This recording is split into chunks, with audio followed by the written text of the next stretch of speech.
Alright, so I was thinking a little bit about the third man effect, which is cool, by the way. And the different explanations for it, you know. Basically, it comes down to an instinctual factor. Yeah, that being said, I think some of the more advanced scientific minds of our times offer up a relatively similar explanation to the explanation for why we have dreams, in the sense that we dream and we have bad dreams because if your mind simulates a negative experience that you could possibly encounter, once you've experienced it within your mind, you know, it's so tangible in dreams that you can hardly differentiate it with reality. So when it, or if the situation does actually occur in reality, you would be better equipped to deal with it and survive. And so, back to the third man effect, that's a similar explanation that is given, is that it's an instinctual reflex that saves us. And the third man effect, I think, has a huge bearing on our concept of consciousness. Because if it's instinctual, and bear with me on this, if it's instinctual, then I think we have to accept that our instincts are a consciousness in and of themselves. Because it would seem that our mind doesn't control our bodies. There's so many things that we are not in control of on a daily basis that it would seem that we are entirely out of control of everything that we do, and our consciousness is buried under the ego, which I don't necessarily think is a projection of ourselves or what we consider ourselves to be. I think it is simply the mechanism that explains our instinctual actions to our conscious mind. And once again, bear with me. I think that the third man effect says something really interesting about our animalistic instincts. Because what it says is that the animal instincts are communicating to something. If there wasn't consciousness, if it was just the animal, would the third man effect exist? I think it would. It absolutely would. And I think consciousness is a product of the third man effect. You see, because with what we've learned about memory storage and cell generation, we understand that we are responsible for our own evolution within our lives. You can pass on different genes to your child than what were given to you.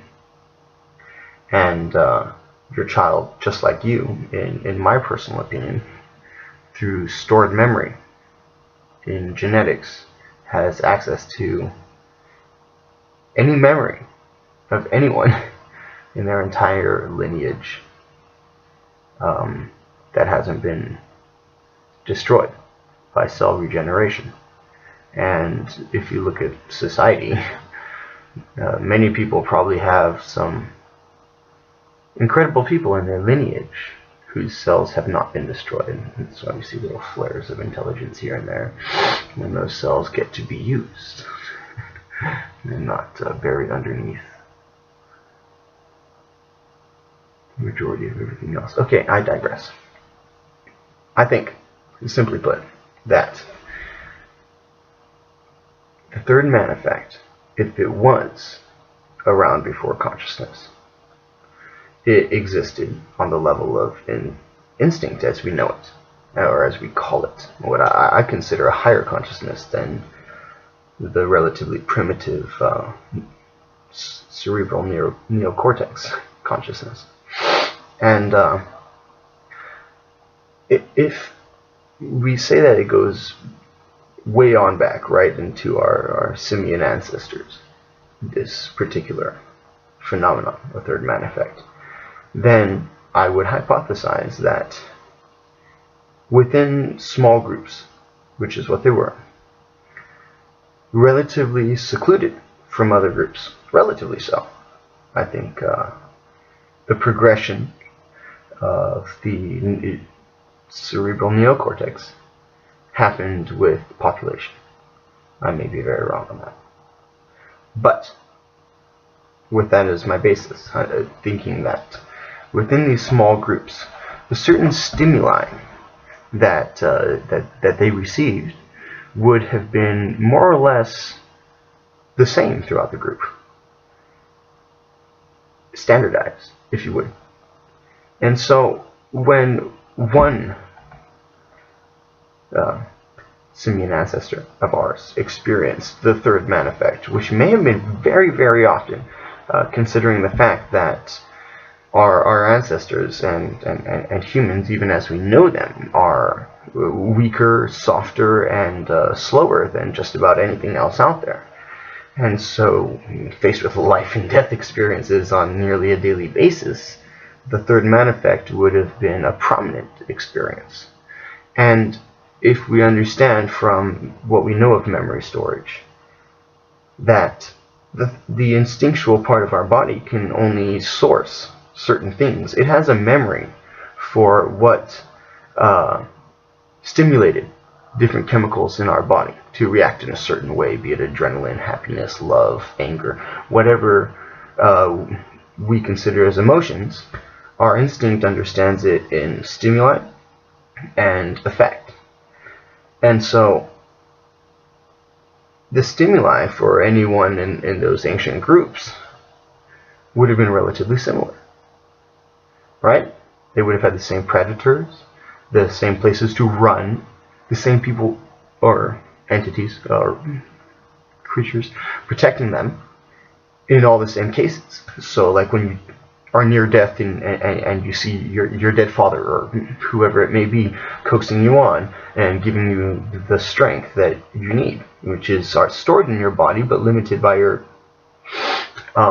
relatively new consciousness.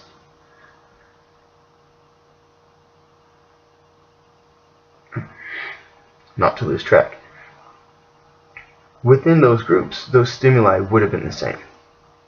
And oftentimes, within the third man effect, it's inconvenient to use visual stimuli. Visual stimuli take up too much of the brain, too much. Whereas the third man effect is meant to save the brain from itself, not to overload it. And so the visual stimuli comes as a last effect. I think the most common third man effect is auditory. And it would have been auditory right from the very beginning.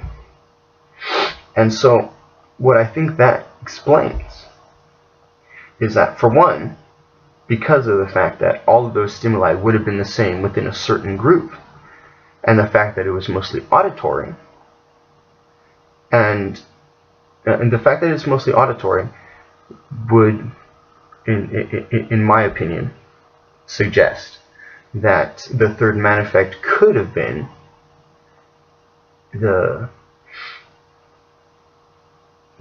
basis of formation of language. Because if everybody was hearing the same thing in these stressful situations, it connects it connects the conscious mind with the animalistic instinct that understands properly the chemical functions of our brain, which we consider to be intangible thought. So if every monkey in a group, and I know we're not monkeys, but if every simian in a group experienced the same thing on a daily basis, and then experienced the same third man effect that created a bridge between chemical stimuli and auditory stimuli, it created the bridge between the two. So what we understand as a conscious mind, we correlate them. We understand consistencies. But the beginnings of consciousness could have been formed by those consistencies. I suck at making points.